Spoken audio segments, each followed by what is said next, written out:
today I come to you on behalf of women. I am very lucky to spend some time with Kelly Rogers, a top producer, not just in our local market, but nationally. She ranks in the top tier of producers. With 20 years dedicated to serving her clients, today Kelly continues to meet her clients' needs while leading a team of successful mortgage lenders with Fairway Mortgage. Kelly will be a speaker on the Women's Executive Women panel in our upcoming luncheon, which will be held on May the 8th at Weesey's Table here in Houston. And the theme of that event is Knowledge is Power.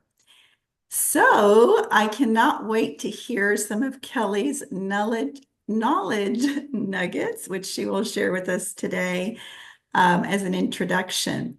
So I first like to start off by asking Kelly how she unintentionally started in the mortgage industry. I think as most of us that start in the industry, it's not by design. So I'm eager to hear how you got started and what prompted you to consider to stay in the mortgage industry. Thanks for having me today, Ivonne. I don't know that anyone aspires to be in the mortgage industry as a small child. Maybe. None of my kids did. I certainly didn't. But mine came, I was in the process of completing my hours to get my real estate license and start as a real estate agent here in the Houston area. That was back in 1995. Wow. And I met someone at the time who was a vice president with a mortgage company who insisted that I should be focusing on mortgage instead of real estate. And I balked at it, but finally conceded, agreed to meet with them at a professional level. And then they suggested I meet with several other leaders at mortgage companies in the Houston area just to see if it would be a fit. I appreciate that person's dedication, and they're just pushing me to do that. And so I did. And one of the people that I met, interviewed with, I wound up liking. I liked their platform. And I chose to go to work for one of the people that the original person referred me to. And at that time, I was a 25-year-old single mom looking for a job to support my daughter and I. Wonderful. And as we know, the mortgage industry offers such great opportunity, not just to serve others, but also to learn about the homeownership process and really build a community. Now, I remember you sharing something with me not too long ago about that first interview or first job, and it just kind of stood in my mind. Can you share with us a little bit of that episode? Well, I I accepted the job. I went in that Thursday before my start date on a Monday, signed all my new hire paperwork. It was October of 95. And one of the things that my new boss gave me was this thick 3-ring binder with all of the underwriting guidelines for the mortgage company I was going to work for. And I looked at it, I picked it up, it was quite heavy, and he said, we're going to review this on Monday. And so when I left there, when he said review, I thought, well, that means that I'm going to have some working knowledge of this if we're going to review it. And so I went home that weekend and did nothing except for read through that twice, which took almost all weekend, made notes in the columns, highlighted it, did all that work, and then got there on Monday. And after all the niceties and introductions and doing all the other things, we started reading through that. And then by about page 6, I said, Corey, are we going to read through this week? And he said, well, we're going to go through it all. And I said, well, I've already read it through twice, and showed him my page, and he was in shock. But you and I talked about this, Ivonne, and I've shared this with many people. That was probably one of the best things that I could have done And so it's just something when I have someone brand new to the business start with me, I'm that nerd of a boss that makes you read through the guidelines as Oh my part of your goodness. So first did you 6 weeks hear that, in the folks? business. You can't be a master of your craft and Um, be a problem solver unless you know all the opportunities to solve the problems. That is so true. And I know that staying abreast of those guidelines and just continuing to educate yourself in the industry is really paramount, to Hmm. serving your clients. And I understand that you really hold true to that. You definitely do. That practice has become one that you have definitely applied.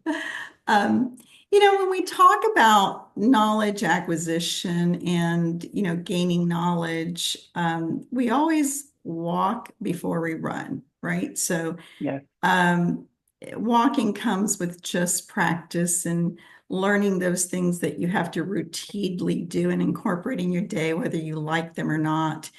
And then over a period of time, you understand why you're doing those and the result of them, right? And some of your wins and failures then lead you to understanding the whys. And that's where Hmm. gaining wisdom, comes in because you can look back. Now I'm sure you can look back and say, wow, I did this. And how would you do it all over again? Right. So the question that I like to ask you today is if you had to pick one nugget, something that you learned in your experience that you could tell your 25-year-old self, I think you started in the industry when you were 25, right? Hmm. Yes. What would that be? I think it would be, I have it actually, it's a phrase I have framed um, up on my wall, and it's the thing that I see every single day in the office. And it's something that hits me professionally, but personally as well. And it says, "You are enough." Because I think as a professional, and I think as a woman, I think as a mother, as a wife, as a friend, as a citizen, we're always wondering, I'm not good enough to do this. I Mhm. can't do that. And so often the thing that holds us back the most is the lack of belief in ourselves. Yes. And that phrase means so much to me when my 11-year-old daughter went to summer camp and they had to write "I am" and had to finish that sentence and had to make a piece of art about it. And she came back and her phrase was "I am." And all these kids were "I am great, I am wonderful, I am smart, I am kind." And Presley's was, and I have goosebumps right now, Presley's was "I am enough." And I cried when I saw that Oh, because wow. it was such a reminder to me that she is enough and I am enough. And I think as professionals and as women in our industry, Mhm. whatever related industry we're in, it's our own fear of failure that holds us back from the great things that we were created to do. So you are enough. I love to hear that. And I love the fact that you have the visual, right, in Yes. your office. I love that you have that. We do need reminders, and I think oftentimes when we don't see it, we just, it's not present. So Mm-hmm. if it's sitting right in front of you, wow, that's awesome to hear. Yeah. Yes. Yes. Yes. So you actually have your family working with you. I do. And as you know, we've heard many times people say, oh, don't mix family and business together. And of course, you've done the complete opposite, right? You have Yes. invited with open arms. And that there's a little bit of a balancing act there when you're building a team, and part of that team includes your family. Yes. So, what tips could you share, knowledge nuggets of how can you do that successfully? How can you create success for all on the team when some of them are family members and Mm-hmm. might be viewed as favored? Mm-hmm. Yeah. So for those that don't know, my daughter, my eldest daughter, because I have four daughters, my eldest daughter, the one that I was a single mom to when I started in the business, is Paige Bowman. And Paige joined me in this business in 2014. She was recently finished with college. She had been working for an inside sales company, was at the top of her level, but was making such a small amount of income and had a boss in an environment that just wasn't great. And I took her with me that year to President's Club, and she was my date. And while we were there, she left saying, I want to be in the mortgage industry. And so that I had to be very careful. And I would recommend that to anyone who's considering bringing their family in. My business at that point was successful. I was helping about 100 families a year. So not wildly successful, and I was in the private bank mortgage world.